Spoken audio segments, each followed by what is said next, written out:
ఈ కార్యక్రమానికి ముఖ్య అతిథిగా విచ్చేసినటువంటి మనందరి ప్రీతమ నాయకురాలు గౌరవనీయులు శ్రీమతి వేమిరెడ్డి ప్రశాంత్ రెడ్డి మేడం గారికి ప్రత్యేకంగా ధన్యవాదాలు తెలియజేసుకుంటూ సభకు నమస్కారం తెలియజేస్తున్నాం. ఈరోజు ఇంత కార్యక్రమాన్ని మా గ్రామానికి ఇచ్చినటువంటి ఎమ్మెల్యే గారికి ప్రత్యేకంగా మా గ్రామ తెలుగుదేశం పార్టీ నాయకుల తరఫున ప్రత్యేక ధన్యవాదాలు తెలియజేస్తున్నాం మేడం గారికి. అదేవిధంగా ఈ రోజు ఎక్కువ సంఖ్యలో మహిళలు ఈ కార్యక్రమంలో పాల్గొన్నారు.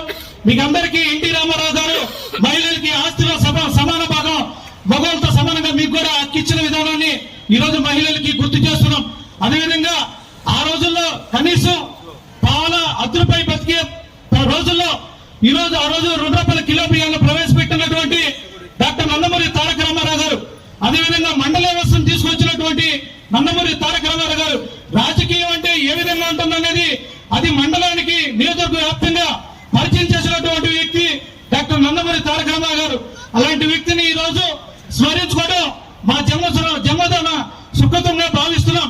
అదేవిధంగా ఈ సభను ఉద్దేశించి 2 మాటలు ఎమ్మెల్యే కూడా మేము చెప్పకుండా ఉండలేకపోతున్నాం. ఎందుకంటే ఎమ్మెల్యే గారు మాకు ఇచ్చినట్టు గౌరవం, ఈ రోజు నియోజకవర్గంలో వారు చేస్తున్న అభివృద్ధి, ఈ గ్రామానికి సంబంధించి 15 లక్షల రూపాయలకు సంబంధించి సీసీ రోడ్లు, అదేవిధంగా 2 హెల్త్ బిల్డింగ్లు, గ్రామాల సంబంధించి ఇంకా అనేక పనులు మంత్రుల దృష్టికి తీసుకెళ్లిపోయి మా గ్రామానికి ఎంతగా సహకారం చేస్తుంది.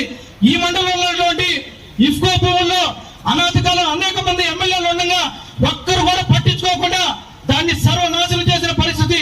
ఈ రోజు పార్లమెంటు సభ్యులు గౌరవనీయులు పెద్దల శ్రీ వేమిరెడ్డి ప్రభాకర్ రెడ్డి గారు, వేమిరెడ్డి ప్రశాంత్ రెడ్డి గారు వారిద్దరూ వచ్చిన తర్వాత ఈ రోజు మండలంలో ఇఫ్కోలో ఏ విధంగా పరిశ్రమలు వస్తున్నాయో ఒక్కసారి ప్రతిపక్ష నాయకులు కూడా గుర్తు చేస్తామని తెలియజేస్తున్నా. ఈ రోజు మండలంలో 18 నెలల 19 నెలల కాలంలో ఎన్ని అభివృద్ధి కార్యక్రమాలు, బీటీ రోడ్లు, సిమెంట్ రోడ్లు వేసారు అనేది ఒక్కసారి ప్రజలు గమనించాలని తెలియజేస్తున్న అవకాశం ఇచ్చినటువంటి మండల పార్టీ అధ్యక్షులు గారికి ప్రత్యేక ధన్యవాదాలు తెలియజేస్తూ